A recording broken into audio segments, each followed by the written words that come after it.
Paul, Ollie McBurney has just described that as a gritty point here at Luton. Would you agree? Yeah, definitely. The game hasn't surprised me in the slightest. I think in terms of championship teams of the two highest, I think we were first, they were second in terms of points amassed in 2022. Their record is great. I know Nathan would have been really getting them up for it and saying what we are and what he thinks to really make this as big a game as it could for them. And yeah, we were prepared for that and we knew what they were going to do, and the game didn't surprise in the slightest. All their threats came how we thought they'd come, and we stood up to it. And second half we were even better, and then really, we passed the ball well first half, could have been better, but second half we passed the ball well with a bit more intensity and higher up the pitch as well. So yeah, I'm always disappointed when we lose a game, when we don't win the game. However, I'm satisfied with the point here. I know how tough it is. I know how good Luton were today in terms of their style, and we were good also, so I enjoyed the game. Better in the second half than the first. What do you put that down to? The mentality, we played the same way. We're higher up the pitch, the intensity and the regains, and the referee didn't give them all the decisions in the first 20 minutes. Listen, I don't moan about referees. I'm not saying he's affected the game, but how have we got all the bookings and they haven't got one? Our centre forwards, how they've stuck the shirt on the back, I'll never know. It's like I honestly don't get it. I don't get it. It's beginning to really annoy me. Don't get it. I don't get it. You've got to go down. You've got to cheat to win something and get an opponent, but we don't do it. Even when Ollie's getting poleaxed for headers clean through, George makes a foul, gets booked first half. It's a booking. Same thing happens on the other side. Reece Burt don't get a bucket. So then they're under no pressure. They could keep fouling our centre forwards. So you're saying what changed? That had a big difference. Second half, definitely, because we didn't get any help in the first. James McAtee, obviously you subbed him at half-time. In terms of the baptism of fire and learning curves, that will have been quite a big one for him, won't it?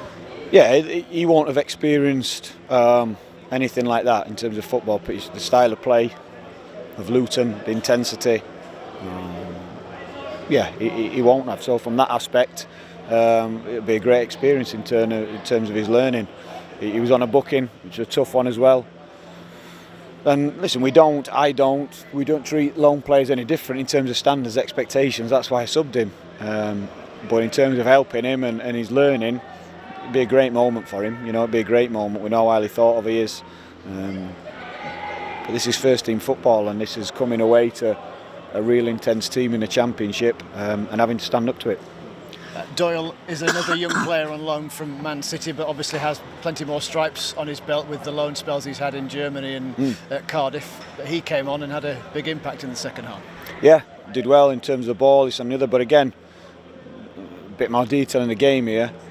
When we were doing that, we're on top. But then Luton's midfield began getting the other side of ours for all the second balls.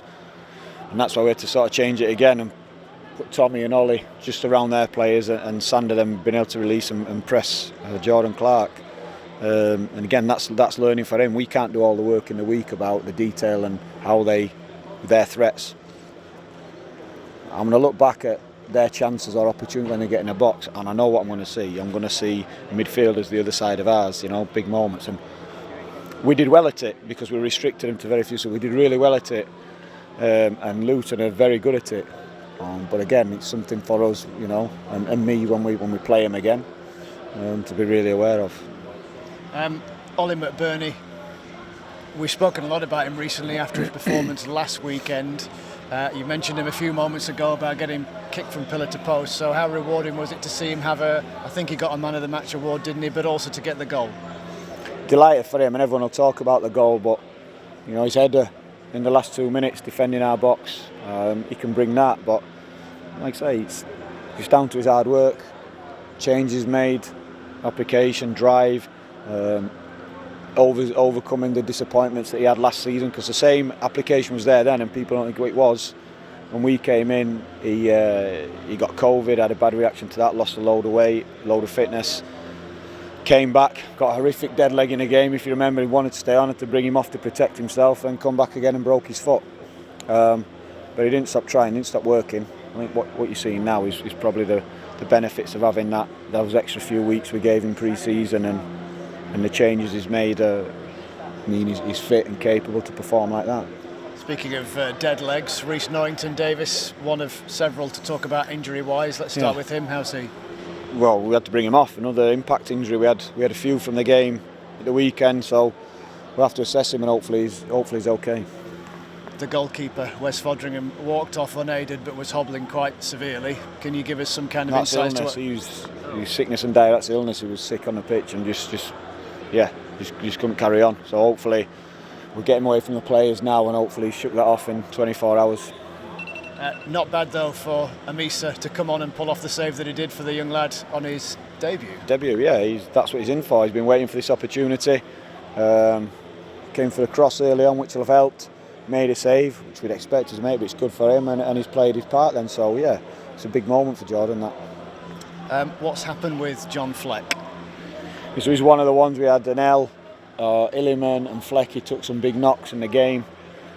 Flecky's wasn't settling down, so we had a scan and it showed something. So an X-ray showing a fracture. So he's got a fracture. So he's going to be out a while. Yeah. Define a while.